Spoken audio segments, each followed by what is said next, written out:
And we're back with Riddick's on Movies. Whoop whoop. With your co-host Sarah. And your co-host Sean. That's me. And what are we here to talk about this week? We're here to talk about a real thinker.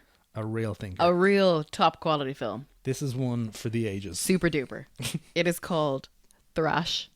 It is from 2026 and it is on Netflix. So this is the first movie that we have actually watched for the first time for the podcast. Specifically, yeah. Yeah, so this is kind of a different one where we're going in not knowing the movie. Yeah.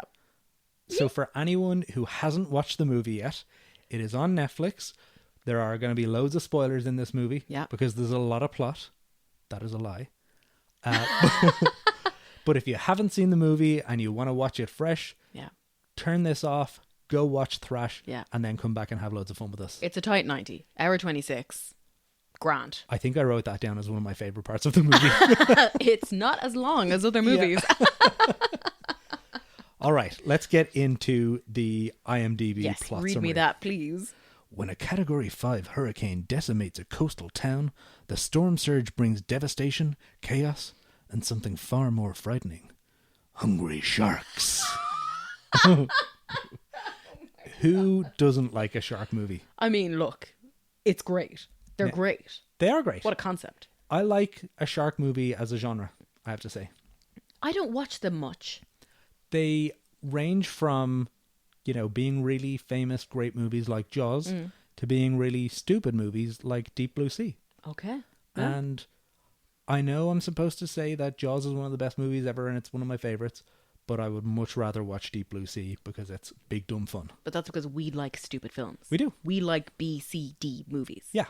Genuinely. Genuinely enjoy them. 100%. I do like Jaws, but if I'm going to watch a movie on a Friday night, I'm probably going to watch something stupid like Deep Blue Sea. Yeah. We should watch Jaws again, though, at some point. Yeah, because I've absolutely. only seen it once. It's great. I was, as a child, on the NBC or the Universal Studios Jaws ride. Oh. And I'm sure my father will remember because I screamed from start to finish. I was about 8, 9 years old, maybe. And the shark comes up the side of the boat. The boat's rocking side to side. And everyone else is laughing. And I am shrieking at the top of my lungs, bawling. Oh, no. Yeah. My my traumatic thing from when I was a kid was the TV show 999. Okay. Where they did reenactments of accidents that caused people to call 999. Oh, no. And my parents used to watch it every Thursday evening or something.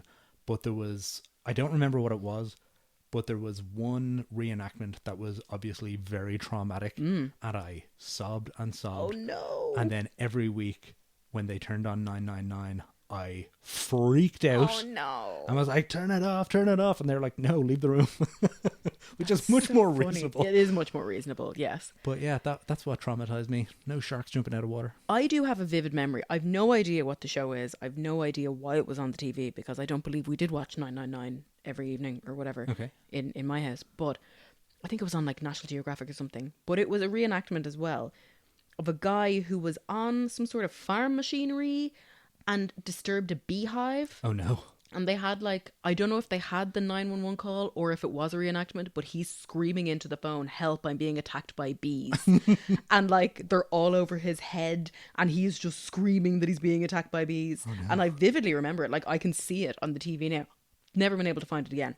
That is horrifying. Very traumatic. I was probably about 5 or 6 seeing that one. Yikes. No. That's the kind of thing that would stay with me forever and I would be terrified of bees forever. Are you sure you didn't see this episode? Yes. I'm terrified of bees. There's a bee in the car. Well, anyway, back to Thrash. Yeah. So, spoilers Honestly, ahead. That segue was probably better than the whole film. Yeah. Yeah. Spoilers ahead for Thrash. Go watch it if you haven't already. Or don't. Whatever. Yeah. This will give you enough information. Yeah. Yeah. Thrash is trash. So, one thing I liked about the start of this film before I watched it was that it actually starts as a hurricane movie. Yeah. So they start with a Category 5 hurricane is about to hit Annieville, South Carolina. I love that it's called Annieville as well. Whatever town. Main Street. But it's giving a countdown of 90 minutes before landfall.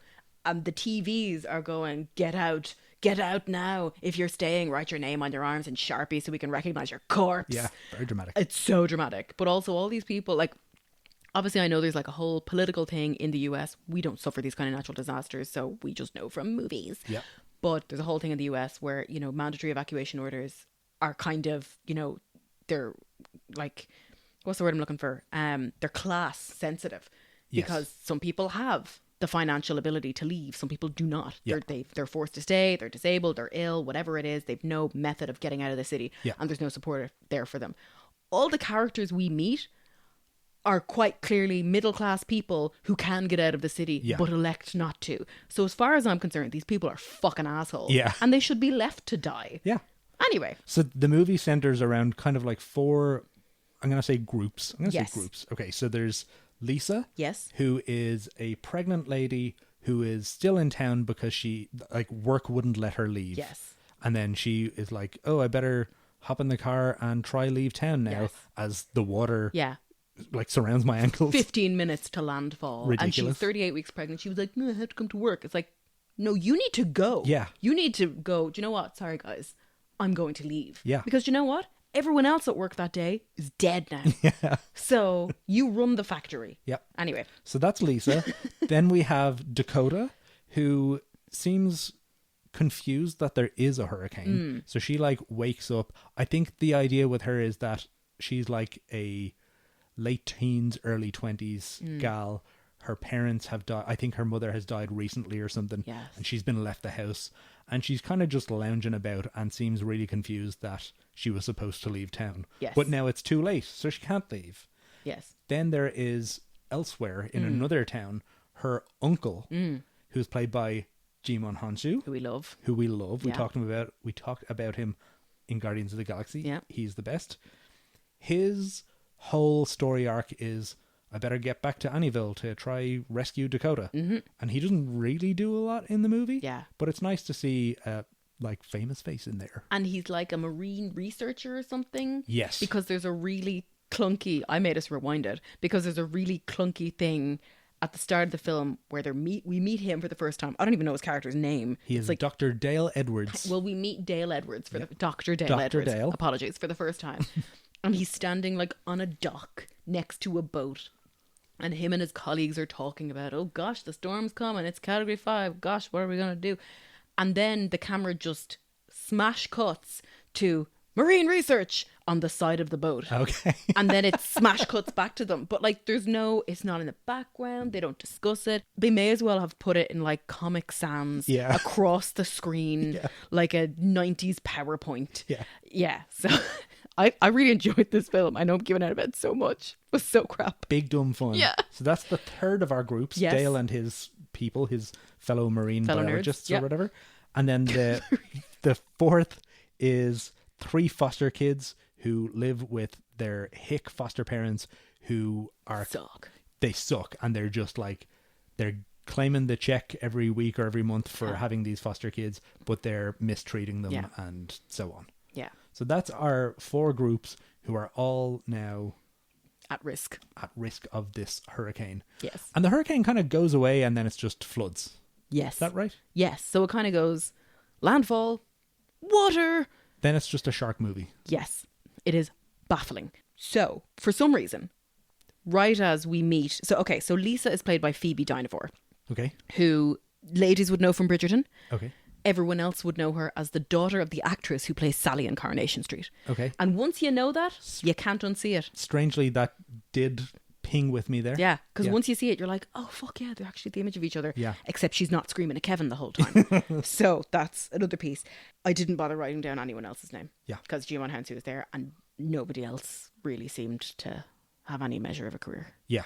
So I just didn't try. That's fair. My That's apologies. Fair. So basically, Lisa gets trapped and Dakota saves her from her car and brings her into the house.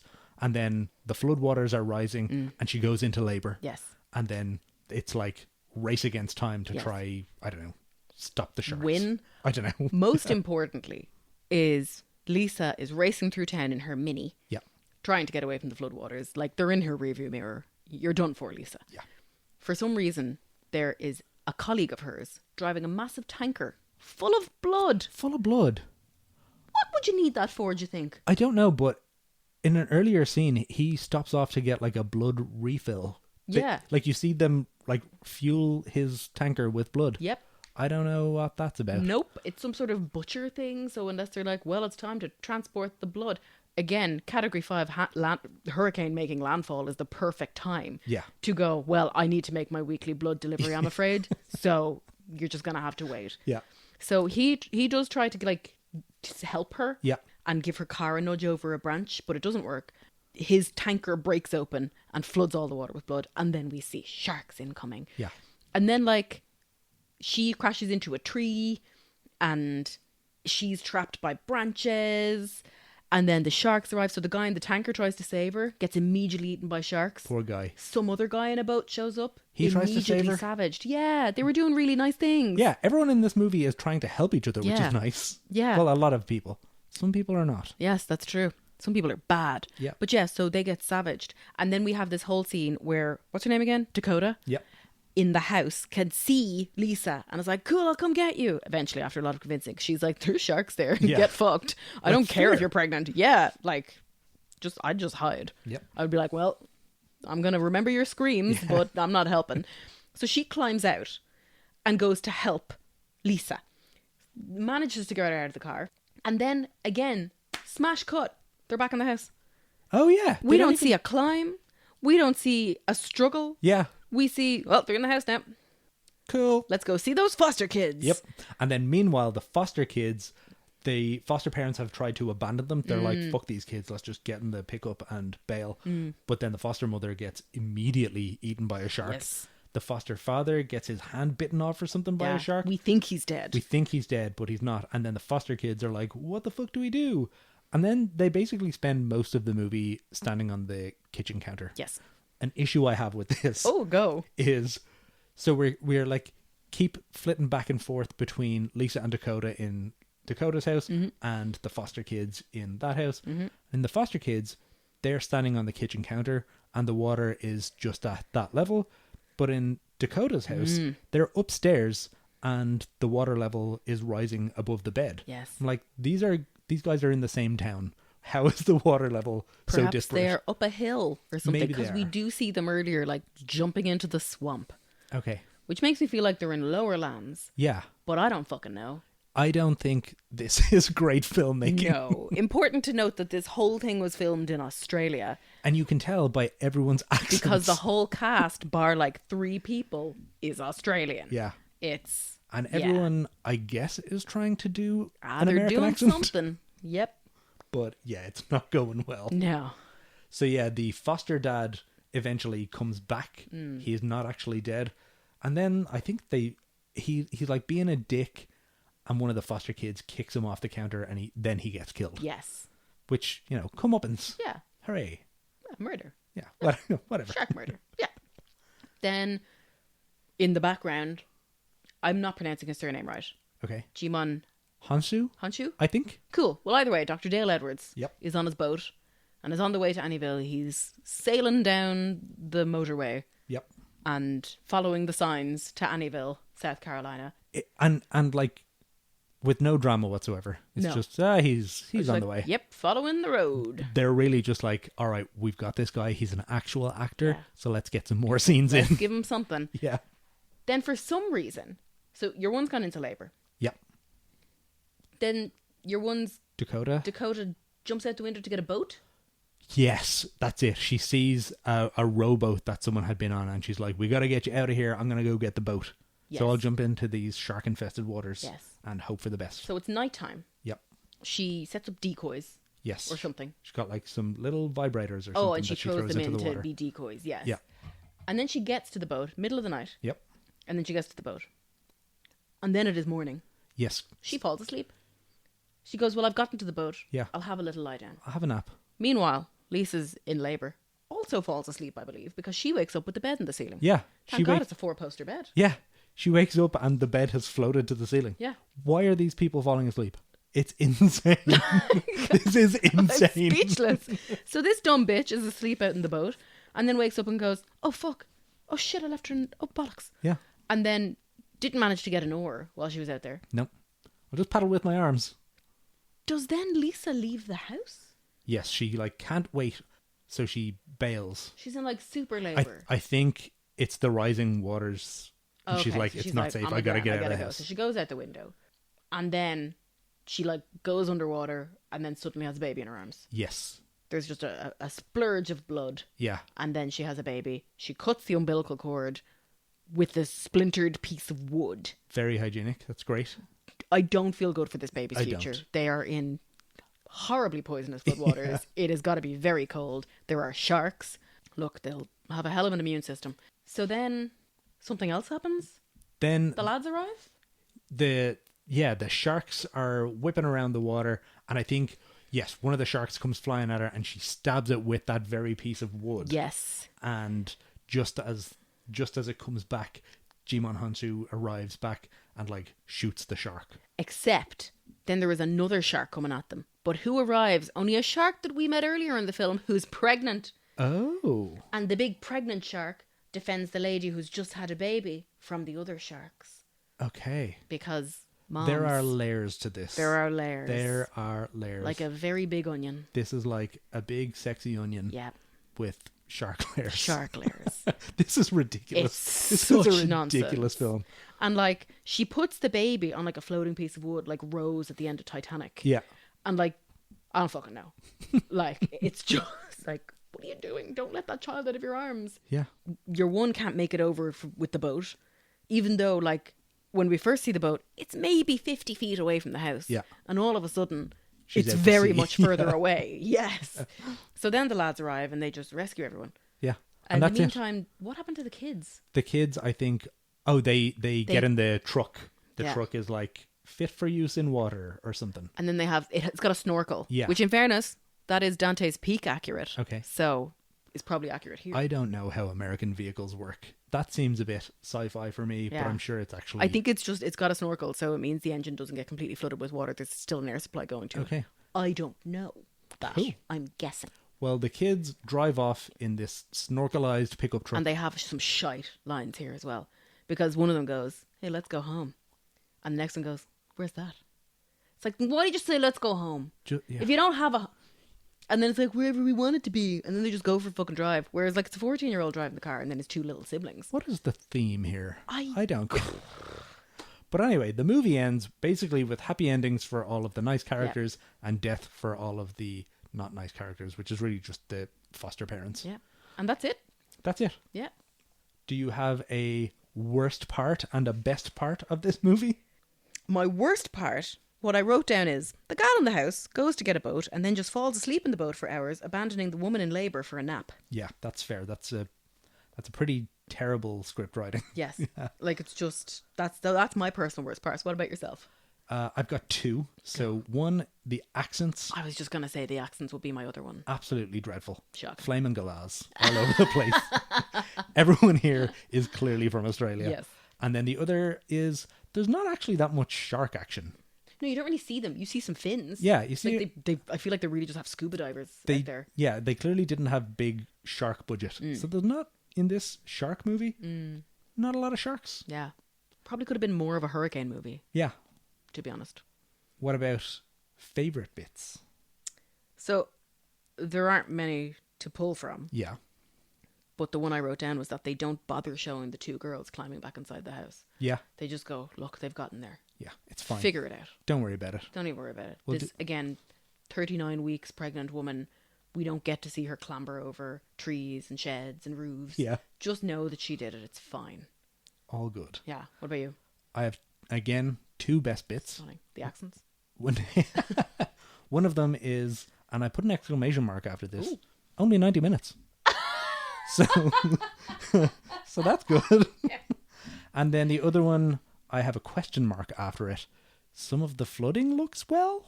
I see. Yeah, some of the effects for the flooding isn't bad. I will say I looked up the IMDb trivia, and a cool thing about the movie is for the indoor sets like Dakota's house and so on, rather than try to flood the set to get all the shots, they built the set and then lowered it into a tank of water to capture the rising levels of water. Up there for thinking. Yeah, that's good filmmaking. That seems lean to me. Yeah. Very good. Yeah. one of the things that I looked up was some info about the writer / director, because I was like, this can't be a one-off. Yeah. And it's not. Okay. So he's done a few bits. I wrote down a couple of them. His name is Tommy Vercola, I'm not sure how to pronounce it. He's a Norwegian guy. And the ones that I had heard of were Hansel and Gretel Witch Hunters, which is Jeremy Renner. And... Don't know. Okay. But Jeremy Renner. Kobe Smulders? It's not. It looks like her, but it's not. Oh, interesting. I thought it was, but it's not. And then Violent Night, which is, what's his name? It's a Christmas Santa movie? Yes, with David Harbour? David Harbour, sorry, yes. Okay. So he did those, but he also did Spermageddon. Oh. And Dead Snow 2 Red vs. Dead, which is about Nazi zombies. Okay. So Nazi zombies is surprisingly a genre that has plenty of installments. I know, right? Dare I ask about Spermageddon? Oh, I didn't go any further into that. Okay, yeah, that's fair. I can, but I did not. No, I elected no, not fair. to. I was like, that's plenty. And like most of his filmography is in the Spermageddon vein. Okay. You'll probably get some pretty weird ads on your phone if you look into that, yeah. Yes. So that's him. Okay. So that's I don't know, take from that what you will. Okay. I guess. Not maybe the greatest filmmaker Of our all time, yeah. Yeah. Yeah. But look, it passed 90 minutes of our lives. Netflix bought it. Sony were originally supposed to distribute it, and then they sold it to Netflix. Okay. So I assume they saw it and went, well, Do you know what? no, Will people go to the cinema for this one? absolutely not. Yeah. Yeah. Okay. Cool. Yeah. So there you go. What do you think it got on IMDb? It can't be good. I'm going to say like 4.5. 5.0. Oh, wow. That is too good a score. That is for high. This. Yeah. That is a high score. What would you give it? 2. Okay. Fair. Yeah. You? I gave it a 4. Which 4. That's quite generous. it is. It's very forgiving, but I was thinking about when we did Twilight, I gave that a 3. And I'm like, okay. I think this movie is just as bad as Twilight, but I think I would watch it again with like a few beers and popcorn or Yes. something for a bit of crack. Yes. So yeah, Yes, it's a more watchable genre. yeah, I gave it a very generous 4. Okay, fair. That's very fair. So we did watch a second shark film this week. We did. We were like, let's do Shark Week. Yes. And basically. I don't know how I feel about that now. So we finally watched The Meg. Now I remember this being advertised when it first came out in the cinema, and we tried to get to it. We tried to get to it so many times. Yeah. But it was in the cinema for like, I swear to God, 2 weeks. Yeah. And we just couldn't make it happen. That was back in 2018. Like all films, it feels like they're in the cinema for 2 weeks Yeah. and then you're gone. Yeah, it's like, I am a busy person sometimes. I can't, come on. And also, they schedule everything for like 9 p.m. Like, Yeah. I'm not going to a film that starts at 9 p.m. I'm in my 30s. Yeah, I'm too old for that. I need to be in bed. This is a very annoying thing about cinema these days. Like, it used to be the case where a new movie would come out and either you'd be like, oh, I got to see that opening night. Or you'd be like, do you know what? I'm going to wait a couple of weeks, let it calm down. And when the cinema's a bit quieter, I'll go see it. Yeah. But now you wait 2 weeks and it's not there anymore. Yeah. It's very annoying. Yeah. So we finally watched The Meg starring Jason Statham. Yes, because The Meg 2 has been on streaming the whole time. Forever. And The Meg 1 was never there. Yeah. And then it finally appeared on Now TV last week. So we and were I like, jumped at the chance. Let's do it. Yes. How do you feel about your decision to watch The Meg? I gotta say, I liked it a lot better than you did. It was dreadful. Yeah. It was awful, but I had a better time watching it than you did. I think we are the inverse of each other here. Okay. So you enjoyed Thrash more than I did, and I enjoyed The Meg more than you did. All right. Yeah. Do you want to tell us a bit about The Meg? I'm gonna give you some of the cast, because the cast are better than you think they're gonna be. Yeah. And I think the weakness of this film is that the cast are so good that if they can't do anything with this shit, Yeah. nobody can. Yeah. So we have Jason Statham. Who I must say has to be considered an exception from the good cast. Yes. Because that man cannot act. No. Also, his character's name is Jonas, which is just an anagram of Jason.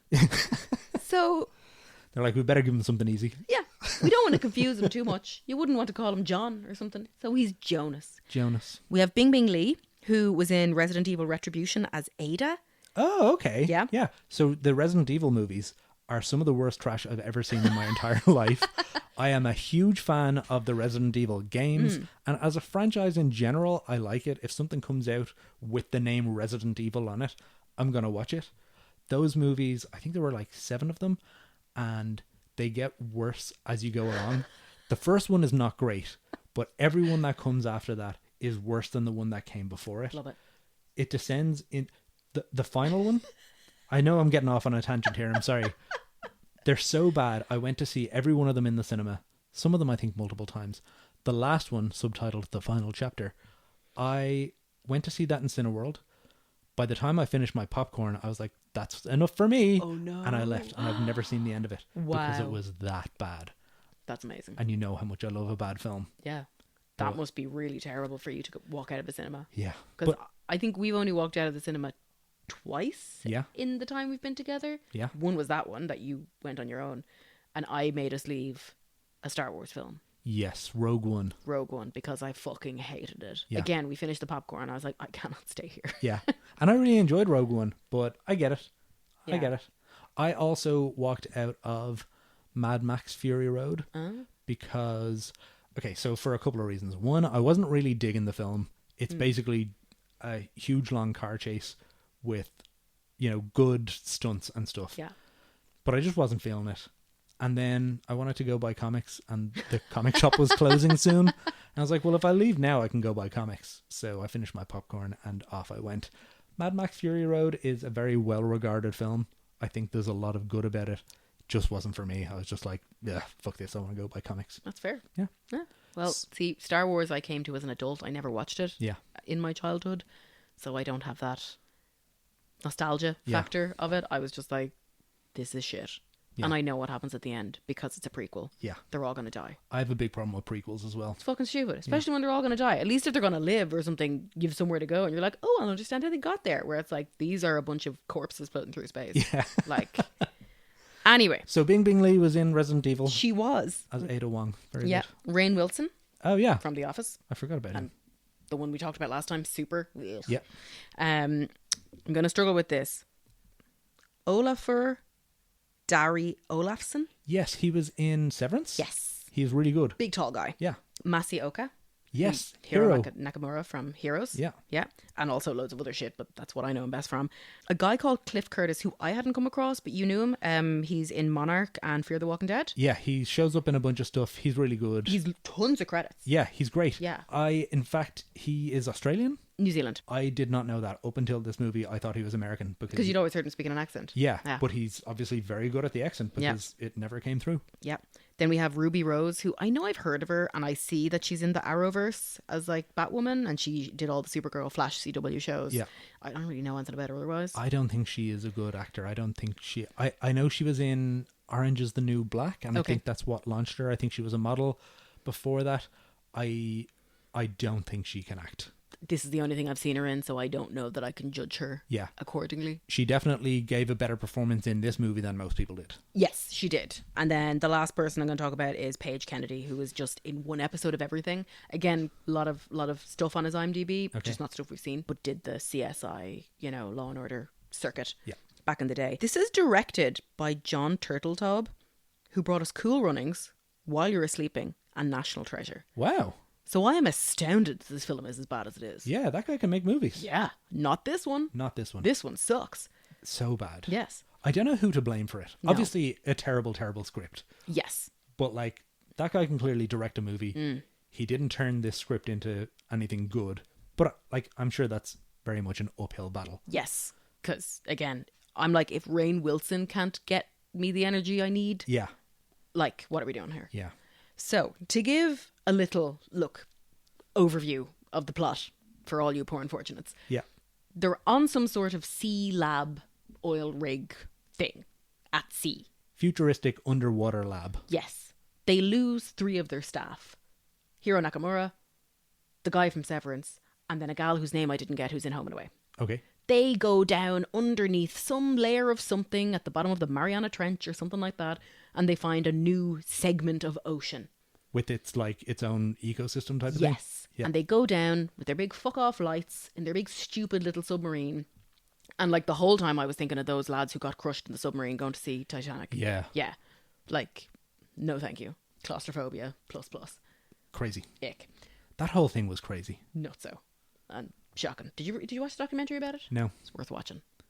Corners cut all over the gaff. Yeah. Yeah, very good. I mean, I think what was steering their little sub was like a PlayStation controller or something. Yeah, like, ugh, not great. Yeah, terrible. Anyway, deepest sympathies. Deepest. Anyway, so they go on their little submarine. They get attacked by something they can't see. But this thing that they can't see is something that Jason Statham said existed like 6 years ago when he had to cut off away from a submarine, leave his crew behind because they were like, we're all going to die otherwise. And then the doctor told him he was crazy and you left them all behind because you're a coward. And it's all very embarrassing. He was laughed out of the marine biology community. He was. Absolutely laughed out of it. But they're like, he's the only guy who can save us. And it happens that the girl from Home and Away is his ex-wife. And while they're getting beaten up, she's there going, Jonas was right. Jonas was right. It's like, what are you talking about? Yeah, shut up. So then they go pick him up from Thailand in a helicopter because now he just drinks his days away because he's like, I lost my crew. I can't do anything but drink. And he goes to this oil rig and it's very much the Armageddon of shark films. Yeah. Because he's the only oil driller who can possibly get that deep in water and do it. So then he goes to rescue them and then the Meg, which is a megalodon. A prehistoric shark that hasn't seen the light of day in millions of years. Turns out it's there the whole time underneath this layer of magic and comes to the surface with rage in its heart and decides, I'm going to fuck all y'all up. And then the rest of the movie is them basically getting chased by this Meg. It's these people getting knocked off boats left, right and centre. Not fucking one of them is wearing a life jacket. Not one of them. Safety first, you shower of bastards. You work at sea. At one point, one guy puts on a life jacket and then gets immediately eaten by the shark. Yeah. So what's the message there? Like, fuck safety. It's so bad. Yeah. It's shocking. For some reason, there's a child on this research station as well. Bing Bing Lee is there with her father, whose name I didn't write down. Winston Chow, I think, is the actor. Okay. And her daughter. I'm like, why are you here with 3 generations of a family on an offshore thing? This doesn't seem safe. No. And she's flouncing around. Jason Statham gets into one of the rescue submarines and she's just in there fucking about. Yeah. What are you doing? It's just, like, top to bottom, it's a dreadful film. Yeah. Then there's a whole thing where Bing Bing Lee's dad is eaten, murdered, killed by a shark. Yeah. And everyone else on the station is like, she likes you. And she's vulnerable right now. Maybe try get in there, Jason Statham. Yeah, you should try getting in her pants while she's mourning including her his dad. ex-wife, who's like, go for it. And her daughter. Yeah. Who's just lost her grandpa. Yeah. She's like, my mommy likes you. Yeah. Like, you little creep. This is not the time. What the fuck is happening? There's a Meg. Yeah. Outside the window. There's a ship. No, a shark. You have to fight. And then Rainn Wilson tries to get it with a Gatling gun or whatever. Because he's a billionaire who's running this whole show. Yes. He plays a good dickhead billionaire, I'll say that. Yeah. Like, he does what he can with the material that's in front of him. Yes. But you believe him as a dickhead tech billionaire. Yes. That's one thing that this movie does well. It goes, hey, tech billionaires are the bad guys. Yeah. Whatever ink smears are on that page, this is what message they managed to get out of it. Yeah. Shocking. All right. What was your least favorite part of the Meg? Oh, I didn't even consider this. Yeah. I think it was probably that no one is wearing life jackets. I just got really annoyed about it. Like, this is stupid. Yeah. I think my least favorite part of the Meg was everything about the Meg. Yeah. It was just terrible. Yeah. Jason Statham cannot act. He apparently was, before acting, an Olympic diver, and he's in unbelievable shape at all times. He looks great, but the man cannot act at all. Yeah, agreed. Favorite part? Do you have a favorite part? No. The end? Yeah. The end credits? When it was finally over? Yeah. I'm going to agree with you there. When it was finally over was my favorite part. Yeah. What would you rate it out of 10? 1. Yeah. You? I would say 1 as well. I can't give it any more than 1. It is absolutely dreadful. Okay, so considering that Thrash got 5.0 out of 10 on IMDb, what do you think the Meg got? I just looked it up. I'm sorry. You ruined it. 5.7. 5.7. That is crazy. Yeah. I mean, they're both terrible films. But this one is somehow so much worse. Yeah. And it has better actors and bigger a bigger budget. Mm-hmm. And it's just dreadful. Yep. Okay, so outside of that, what is your favourite creature feature? See, creature features aren't something that are really in my wheelhouse. Yeah. I guess. I mean, like, does Jurassic Park count? Yeah. Are they creatures? Yeah. I like Jurassic Park. Yeah. They do move in herds. Yeah. Yeah. Like, I guess it is. It's more of a, like, it's kind of like an adventure movie more than a creature feature, but it does technically fit the bill. Like, the antagonists are monsters. Yeah. So, yeah. They're like gremlins. Yeah. Gremlins is a good one. The Mummy. But again, does the Mummy count? No, not the shit one. Not the Tom Cruise Mummy. Yeah. The Brendan Fraser, Rachel Weisz Mummy. Yeah. Great movie. Beautiful. That Tom Cruise one is so dreadful. Ah, it's shocking. I love it. I think, did we rewatch it? Yes. Yeah, it's impenetrable. Yeah, we wanted to rewatch it because we wanted to watch Jake Johnson in it again. Yes, because he is great. He's fabulous. But a dreadful, dreadful film. Unbelievably bad. Yeah. All right, so Gremlins? Yeah, I guess. Yeah. Yeah, you? Yeah, they're not ones that I watch. Yeah. Mostly because I'm scared of them and I'll have nightmares and I won't sleep. Yeah. Okay, fair. Mine, I'm going to say The Mist, based on the Stephen King book. Oh, you made me watch that. I did, and I shouldn't have. I was not happy with you. Spoilers ahead for The Mist for anyone who hasn't seen like it. major ones, like skip ahead. Yeah, but actually maybe we shouldn't spoil it. No, we won't spoil it. Okay. But basically, The Mist is based on a Stephen King book about this man and his son. They go to the shop, the local, like, Kmart or whatever the big thing is. Yeah. And when they get there, a mist rolls in over the hills and people start, like, leaving the shop just to go home and get immediately killed by creatures. And then the people inside the store realize that there are creatures in the mist and you can't go outside. And it stars Thomas Jane, who is fantastic. Oh, yeah. It's a great film. It is really tense and really scary. It deviates from the book in the finale. Right. The movie has a very definitive ending, and it is harrowing. Yes. And when we watched it, you were enjoying the movie up until that point. Mm-hmm. And as soon as the finale happened, Sarah turned to me and said, "Why would you make me watch that?" Literally. Like, you know me. Yeah. Why would you do it to me? Like, oh my God. I've never seen you so upset by a movie. Live it. But you know who's in... Sorry, total aside. You know who's in that? Tell me. Andre Brower. Yes. And Toby Jones, our favourite little freak boy. Yeah, little freak boy. Yeah. And Marcia Gay Harden. Unbelievable. It is a William Sadler, Jeffrey DeMunn. Yeah, a great cast. It is, yeah, it's fantastic. So The Mist clinches it for me. I think it's absolutely fantastic. I am very sorry for making you watch it. It is a very good film. Yeah.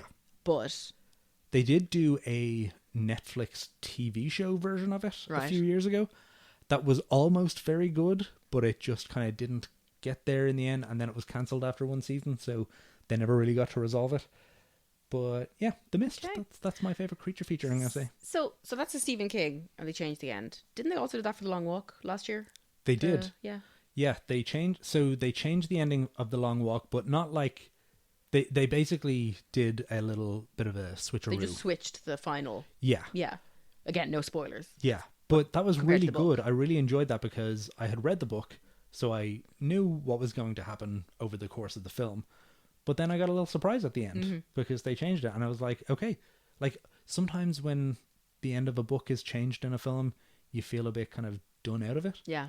But with this one, I was like, okay, I got, like, a nice, fresh experience with this. Okay. The Long Walk was a great film. Yeah, I really enjoyed it. Yeah. I haven't read the book, so I didn't know what was coming at all. I had no idea what to expect. But it's just interesting to me that that's at least two Stephen Kings where at the end goes opposites. Yeah. Basically. So does he not write cinematic endings? Is that what's going on here? A frequent criticism of Stephen King is that he has trouble sticking the landing. Oh. It depends on kind of what you like and so on. But I do know that certainly for a lot of his books, he doesn't plan them out the way other writers do. Okay. He writes as he goes. So he often doesn't know how the book is going to end before he gets there. So sometimes he just, I guess, doesn't come up with the greatest ending. He's just vibing. Yeah. Yeah. But sometimes he really does. So, yeah. But yeah, maybe it's just not cinematic.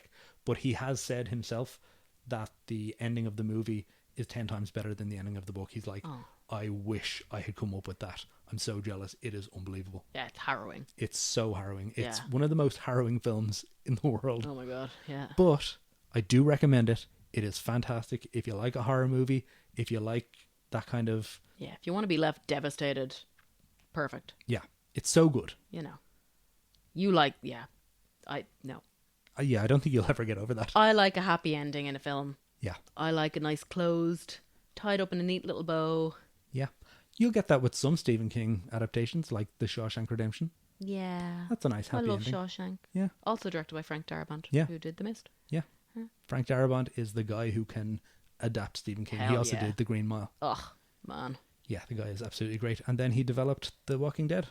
Oh, which I will never watch because I don't do zombies. Yeah. Yeah. But he brought on a lot of the cast of those 3 movies to The Walking Dead. Oh, nice. Okay. There you go. All right. So there you go. 2 absolutely dreadful films. Yeah. And then a little segue on Frank Darabont. Yeah. Stunning. What a week. Yeah. Shark Week. All right. Anything else to say? That's it. All right. Riddicks out. Thanks for listening to this episode. You can find us on Instagram at Riddicks_on or drop us an email at riddicksonpodcast@gmail.com. Feel free to leave us a review wherever you're listening and share with a friend. See you next time.